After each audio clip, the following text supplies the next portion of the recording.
Hi everyone, a very good morning to all of you guys.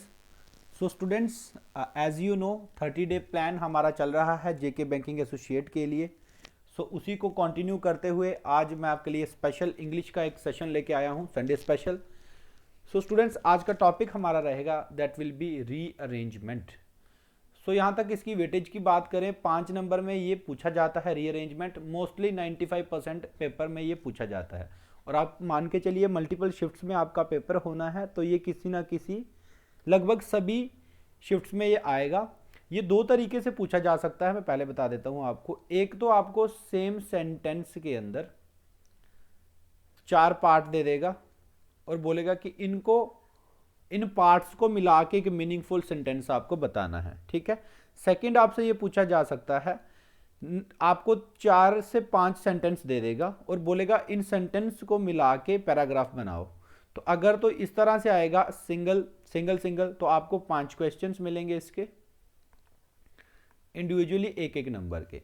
But अगर वो paragraph formation देता है, जिसको हम लोग सेंटेंस रीअरेंजमेंट करके एक मीनिंगफुल पैराग्राफ बनाना होता है, तो आपको 5 लाइनें देगा, वो 5 या 6.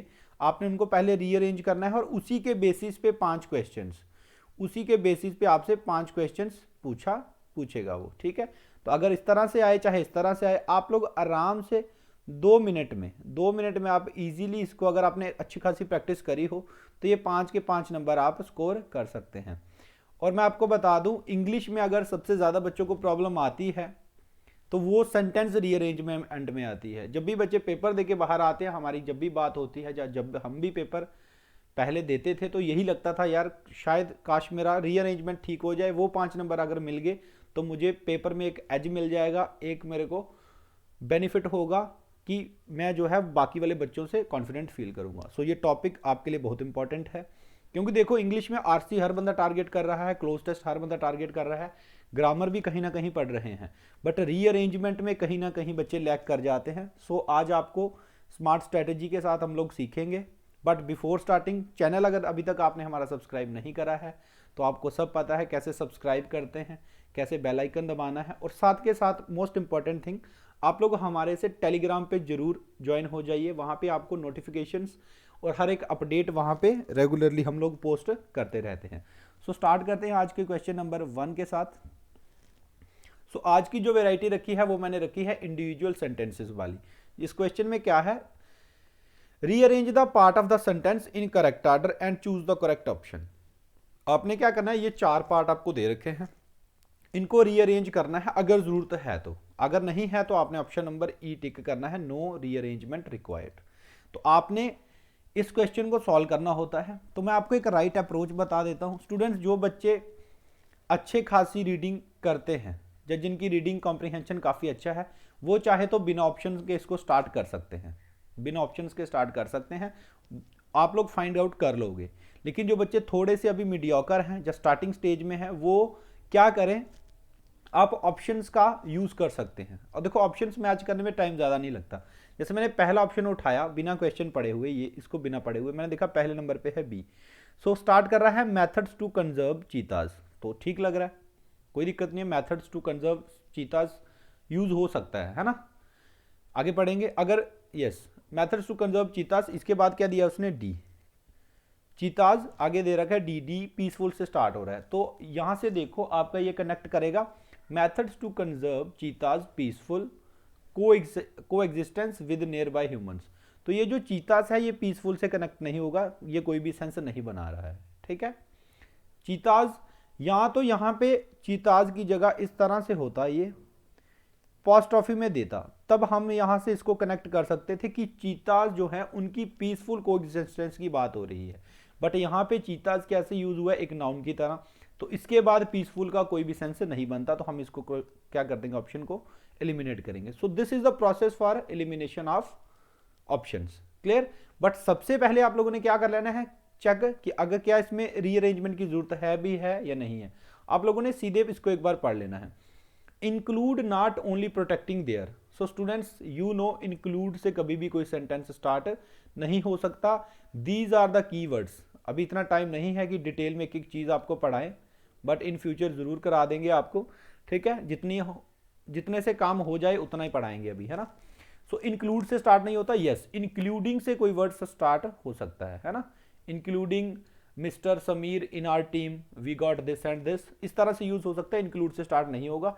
तो ये आपका अरेंजमेंट इसमें आपको बनाना ही पड़ेगा। नेक्स्ट ऑप्शन चेक करेंगे सी से, habitats but also facilitating. So student यहां से आपने देखा हैबिटेट्स से स्टार्ट हो रहा है, उसके बाद एक चीज दे रखी है बट आल्सो। तो अगर आपने ग्रामर में एक चीज पढ़ी होगी, बट आल्सो जो है वो किसके साथ यूज होता है हमेशा, नॉट ओनली के साथ। किसके साथ, नॉट ओनली के साथ। तो यहां से नॉट ओनली आपको दिख रहा है, यहां पे बट आल्सो दिख रहा है, बट पहले नॉट ओनली आना है, इसका मतलब कभी भी बी जो है वो स्टार्टिंग में नहीं आ सकता। क्लियर, सॉरी सी, हाँ सी ऑप्शन आपका कभी स्टार्टिंग में नहीं आएगा, तो ये वाला ऑप्शन भी हमारा क्या होगा, एलिमिनेट। थर्ड से चेक करेंगे, थर्ड से चेक करेंगे, यस स्टार्ट कहां से कर रही है, बी से। बी से स्टार्ट करो, मेथड्स टू कंजर्व चीतास, ठीक है कोई दिक्कत नहीं है। आगे दे रहा है include not only their. So students connect कर रहा है बिल्कुल, है ना। वो कह रहा है जो मेथड हैं चीतास को कंजर्व करने के, उनको बचाने के, वो ना तो इंक्लूड, इंक्लूड मतलब लाना, नॉट ओनली प्रोटेक्टिंग देयर, बिल्कुल सही है। जो आपके मेथड्स हैं चीताज को कंजर्व करने में, उनमें ना सिर्फ उनको प्रोटेक्ट करना, देयर, उसके बाद कनेक्ट करेंगे, नेक्स्ट है सी, देयर हैबिटेट्स, यस बिल्कुल कनेक्ट कर रहा है। देखो not only protecting there habitats, एक तो यहां से भी पता चल रहा है, दूसरा हिंट आप इस तरह से ले सकते हो, नॉट ओनली प्रोटेक्टिंग के बाद बट आल्सो आपका आना ही आना चाहिए, ठीक है।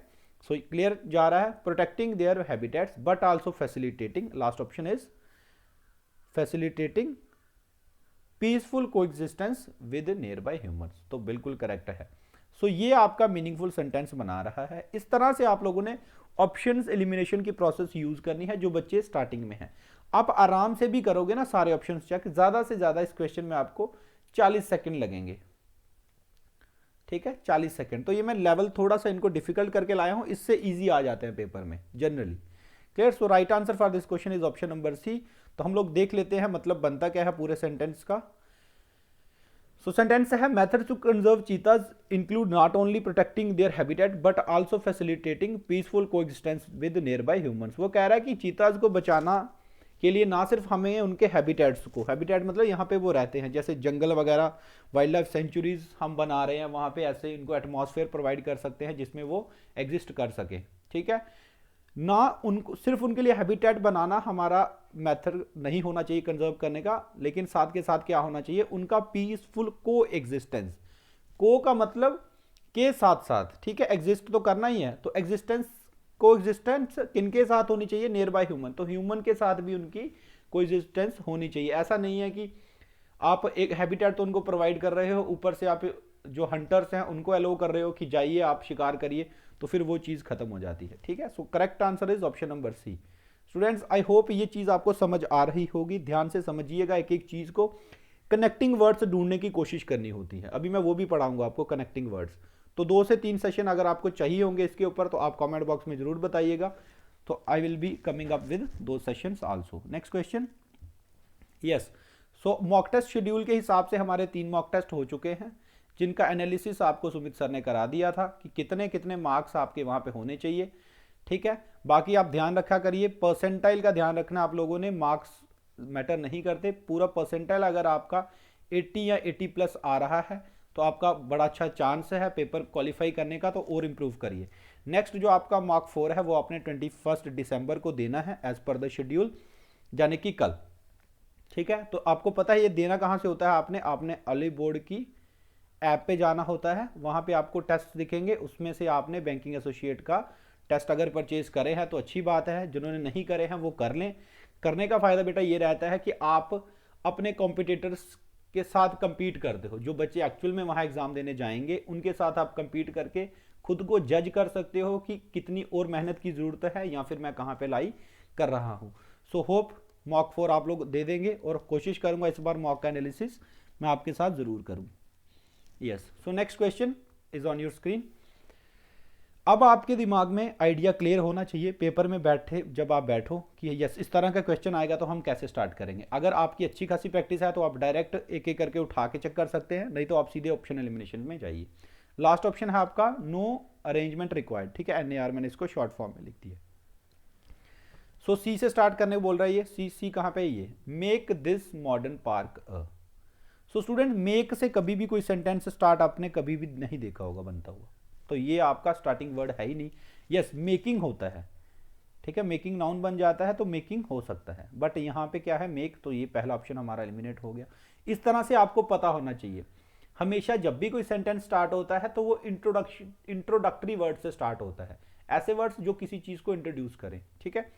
नेक्स्ट देखते हैं, नेक्स्ट भी सी से स्टार्ट हो रहा है, तो सी से तो कभी भी वो स्टार्ट नहीं होगा। क्लियर। नेक्स्ट ए से in summer fishing horse back riding, yes.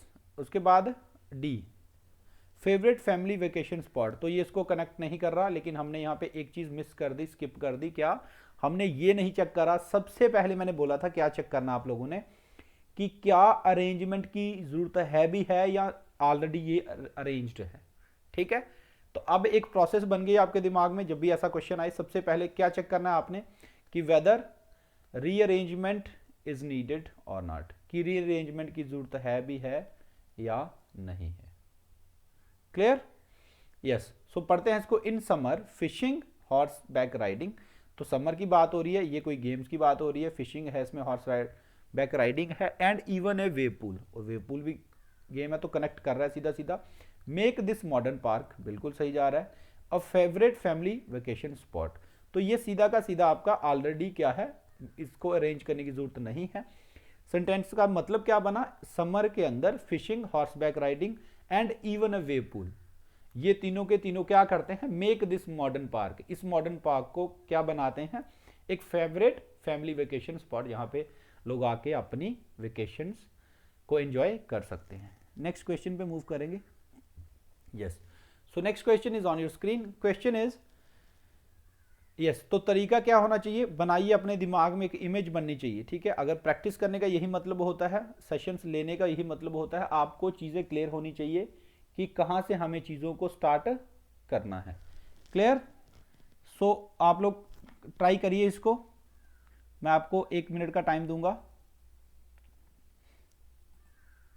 Yes. जल्दी से आपने अपने आंसर आपने कमेंट बॉक्स में बताने हैं, ठीक है। यस। सो पहले स्टार्ट करेंगे, वेदर अरेंजमेंट इज रिक्वायर्ड और not. So Platte river a haven for migratory birds, Platte river एक, हाँ, हेवन है माइग्रेटरी बर्ड्स के लिए जो मानते हैं। Wide and shallow the end, बस यहां से ये आपको पता चल जाना चाहिए कि ये सेंटेंस जो है ऑलरेडी करेक्ट फॉर्म में नहीं है। क्यों? क्योंकि स्टूडेंट्स अगर आपने एक छोटा सा बेसिक सा टॉपिक्स अगर आपने आर्टिकल्स का पढ़ा होगा तो आपको पता है द के बाद हमेशा क्या लेना होता है, एक नाउन। क्या लेना होता है? नाउन। द के बाद हमेशा क्या आता है? नाउन। तो बस यहां से इसका मतलब द के बाद एंड नहीं आ सकता, रेंज में हमें इसको अरेंज करने की जरूरत है। अब इसी से जो बच्चे अच्छी खासी प्रैक्टिस करते हैं, जो चीज़ों को एनालाइज करके चलते हैं, वो यहीं से ढूंढेंगे कि द के बाद हमें चाहिए क्या, what we need a noun. तो देखो वाइड नाउन है, yes wide is a noun. Platte river, yes noun है, सच नाउन नहीं है, तो इसके बाद ये कभी भी नहीं आ सकता, ठीक है। इसको और भी तरीके होते हैं सॉल्व करने के, तो धीरे धीरे सब सिखाएंगे। सो स्टार्ट करते हैं फर्स्ट ऑप्शन के साथ, सी से स्टार्ट करिए, and the sandhill crane. So students end से कोई भी सेंटेंस स्टार्ट नहीं हो सकता, ठीक है। एंड कनेक्टिंग वर्ड है, तो कनेक्टिंग वर्ड के लिए एटलीस्ट उसका प्रोसीडर पहले चाहिए, ठीक है, या इंसिडेंट जिसको हम लोग बोलते हैं वो चाहिए। नेक्स्ट स्टार्ट करते हैं बी से। Be saying wide and shallow, बिल्कुल ठीक है, जा सकता है। वाइड एंड शैलो, द के बाद दिया है Platte river, yes wide and shallow, wide है और शैलो है। The Platte river a haven for migratory bird, बिल्कुल कनेक्ट कर रहा है। उसके बाद ऑप्शन नंबर डी दिया उसने, words such as the endangered whooping crane, बिल्कुल ठीक है, वो कह रहा है माइग्रेटरी वर्ड की बात हो रही है, फिर उसमें एक स्पेशल कैटेगरी के वर्ड को बता रहा है, एंड द सैंडचिल क्रेन। सो ठीक है, बिल्कुल करेक्ट है, यही आपका बन जाएगा। क्या मतलब बना? वाइड एंड शैलो, ठीक है, और प्लेटे रिवर क्या है? माइग्रेटरी बर्ड्स के लिए क्या है? हेवन है। किन के लिए? Such as endangered whooping crane, और किसके लिए? सैंडचिल क्रेन्स के लिए। सो करेक्ट है, बिल्कुल करेक्ट, ऑप्शन नंबर बी यहाँ पे क्या बनेगा? Correct. So this is the final arrangement, यही आपका आंसर बनेगा, ठीक है। मतलब आपको समझ आ गया होगा, वाइड और शैलो जो आपका प्लेटे रिवर है वो एक हेवन है उनके लिए। किन के लिए? स्पेशली जो एंडेंजर्ड है, जो समाप्ति के कगार पर हैं। कौन कौन उसमें कह रहा है? वो एक बता रहा है वूपिंग क्रेन, और साथ के साथ and sandhill crane. I hope session आपको अच्छा लग रहा होगा। नेक्स्ट क्वेश्चन, अगर अच्छा लग रहा है तो शेयर साथ के साथ करते जाइए। यस, सो सबसे पहले क्या चेक करना होता है कि अरेंजमेंट चाहिए या नहीं चाहिए। So of our time was made. So students, of our time was made कभी भी किसी भी सेंटेंस का स्टार्टिंग सेंटेंस नहीं बनेगा, ये आपको पता है, ठीक है। ऐसे हो सकता है इन आर टाइम, ऐसे हो सकता है, ठीक है। इन द टाइम ऑफ, ऐसे हो सकता है, ठीक है। ऑफ आर टाइम से कभी भी कोई सेंटेंस स्टार्ट नहीं होगा। और ये आपको कैसे पता चलता है कि कोई सेंटेंस स्टार्ट होगा या नहीं होगा? अगर आप क्या करें, अगर आप रेगुलर रीडिंग करें। अगर क्या करें, रेगुलर रीडिंग। स्टूडेंट्स, इंग्लिश सीखना एक प्रोसेस है, ये कभी भी एक स्टेप नहीं है। प्रोसेस का मतलब ये है आपको चीज़ें धीरे धीरे आना स्टार्ट होती हैं, ठीक है। जब मैंने फर्स्ट टाइम लाइफ में अपना फर्स्ट मॉक दिया था 2017 में, तो मैं आपको बता रहा हूँ मेरे मॉक में जो मार्क्स आए थे 100 में से, मुझे आज भी याद है, वो आए थे 33, ठीक है।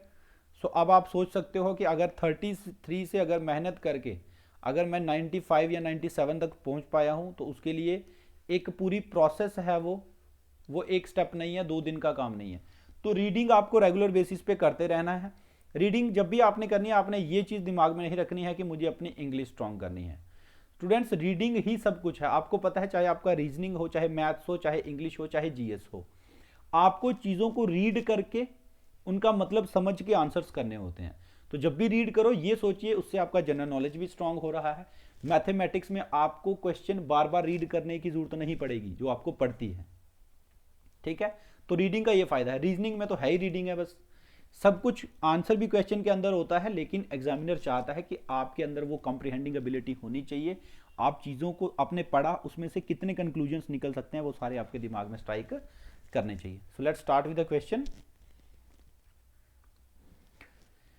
यस, तो अरेंजमेंट ये तो नहीं बनेगा, क्यों? क्योंकि अरेंज करने की जरूरत है। सो स्टार्ट करते हैं ऑप्शन नंबर 1 के साथ। मैं फिर कह रहा हूँ, जो बच्चे प्रैक्टिस ऑलरेडी अच्छे से करे हुए हैं उनको जरूरत नहीं है बाय ऑप्शन करने की, वो डायरेक्ट भी कर सकते हैं, अपना टाइम और भी सेव कर सकते हैं। बट इस टेक्निक से भी जाओगे तो 40 सेकंड से ज़्यादा का टाइम नहीं लगेगा। मैं समझाने में टाइम ले रहा हूँ, वहाँ पे तो आपने जल्दी जल्दी रीड करना है, ठीक है। ऑप्शन नंबर ए के साथ चलते हैं, चेक करते हैं डी से 6 miles from Arfa an ancient city. तो बिल्कुल सही है, वो कह रहा है 6 माइल दूर है अरफा से एक ancient city. Option number B, in south east Turkey. तो बिल्कुल सही है, एक सिटी है साउथ ईस्ट टर्की में, वन ऑफ द। सो ये आपका स्टूडेंट्स एक फ्रेज है, वन ऑफ द, ठीक है। इसके बारे में थोड़ा सा बाद में बताता हूँ। वन ऑफ, उसके बाद यह है C, yes, one of the most startling archaeological discoveries. तो बिल्कुल कनेक्ट कर रहा है। उसके बाद यह है A, of our time was made. So बिल्कुल करेक्ट है। तो ये आपका फॉलो कर रहा है, यही आपका आंसर बनेगा ऑप्शन नंबर ए।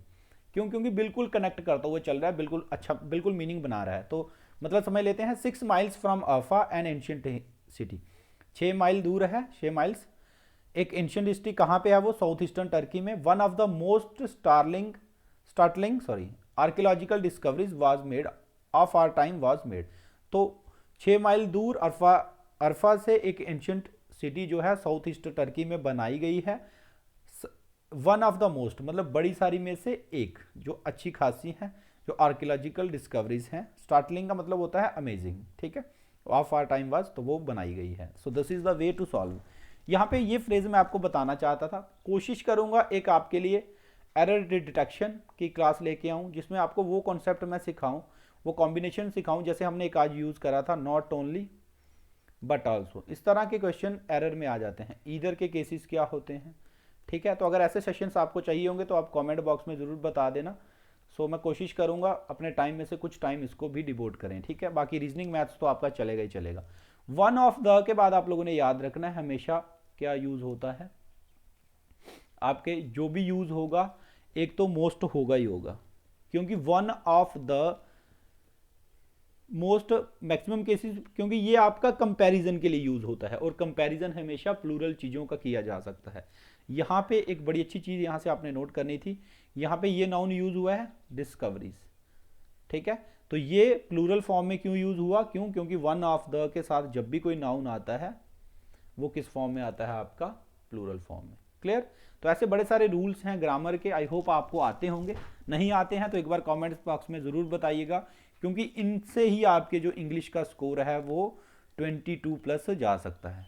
तो मैं चाहता हूँ जितनी हेल्प आपकी हो सके, आपको पता है ट्रिपल एस आपको हेल्प करते आ रहा है पिछले 2-2.5 साल से। Clear? So that's it, next चलते हैं। यस, सो लाइव प्रैक्टिस सेट के लिए मैंने बोला था, तो उसका मतलब आपको समझ आ गया होगा लास्ट वीडियो में। जितना आप चैनल को शेयर करेंगे उतनी जल्दी आपके लिए लाइव प्रैक्टिस सेट लाएंगे टाइमर के साथ, ठीक है, जिसमें आपका अगर इंग्लिश की क्लास होगी तो इंग्लिश का सेट रखेंगे 30 क्वेश्चंस का। और मैं चाहता हूँ एग्जाम से पहले एटलीस्ट ऐसे हमारे 5 सेशंस 6 सेशंस होने चाहिए, 2-2 हर एक सब्जेक्ट के। सिमिलरली रीजनिंग का अगर 35 मिनट आता है, मैथ्स का, क्योंकि तब हमें आपको पता चलेगा, जज करने का मौका मिलेगा कि आप अभी कितने कॉन्फिडेंट हो और कितने रेडी हो पेपर के लिए। बट उसके लिए आपको चैनल को शेयर करना है। हम लोगों ने एक टारगेट बनाया हुआ है, जब वो टारगेट अचीव हो जाएगा आपके शेयर करने से, then will be coming up with live practice sessions, ठीक है। So last question.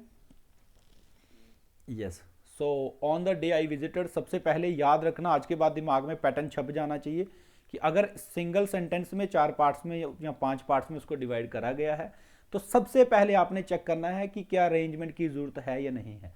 ये टाइम सेविंग टेक्निक्स होती है। ऐसा नहीं है आपने 4 ऑप्शन चेक करने के बाद आपने देखा ये अच्छा ये भी था तो मैं ये चेक करता हूँ। सबसे पहले क्या चेक करना है, नो अरेंजमेंट रिक्वायर्ड, अगर है भी है या नहीं है, ठीक है। सेकंड, फिर आपने ऑप्शन से चेक कर लेना है। क्लियर? बाकी कनेक्टिंग वर्ड्स इसमें होते हैं, जैसे वन ऑफ द मोस्ट मैंने बता दिया, द के बाद हमेशा आपका क्या यूज होता है, आर्टिकल। देन आपके कॉम्बिनेशंस है, not only but also. Clear? या फिर जैसे मैं बोलूं not only Ramesh but also his friends were present in the party. तो इसके बड़े सारे रूल्स होते हैं, ग्रामर से कैसे सिंगुलर आना है, वर्ब प्लूरल आनी है, नाउन प्लूरल आना है, प्रोनाउंस के रूल्स होते हैं, एडवर्ब्स के रूल हैं, एडजेक्टिव्स के रूल्स हैं। आई होप एटलीस्ट वो आपने कर लिए होंगे। अगर नहीं करे हैं तो किस स्पेसिफिक पार्ट में आपको ज़्यादा प्रॉब्लम है वो आप बता दीजिएगा। बाकी इस तरह से प्रैक्टिस सेशंस आपके लिए लाते रहेंगे जिससे आपको ज़्यादा से ज़्यादा बेनिफिट हो। तो ये आपका होमवर्क में रहेगा, ये क्वेश्चन आपने कमेंट बॉक्स में आंसर करना है। So that's it in this video. So quote आप लोगों ने कंप्लीट करना है, अब मुझे कहने की ज़रूरत नहीं है। और आज मॉर्निंग में इसीलिए ये सेशन मैंने बनाया है, इस टाइम सुबह के 7 बज रहे हैं, ठीक है। तो सेशन बनाने का यही मोटिव था कि अगर टाइम मिला है, आज संडे है, थोड़ी छुट्टी रखेंगे, तो इसीलिए बच्चों के लिए कुछ ना कुछ लेके आएँ। Thank you so much guys, God bless you all. Complete this quote और कमेंट बॉक्स में बता देना, यहाँ प्रॉब्लम होगी आपके लिए हेल्प करते रहेंगे। Thank you for joining triple S.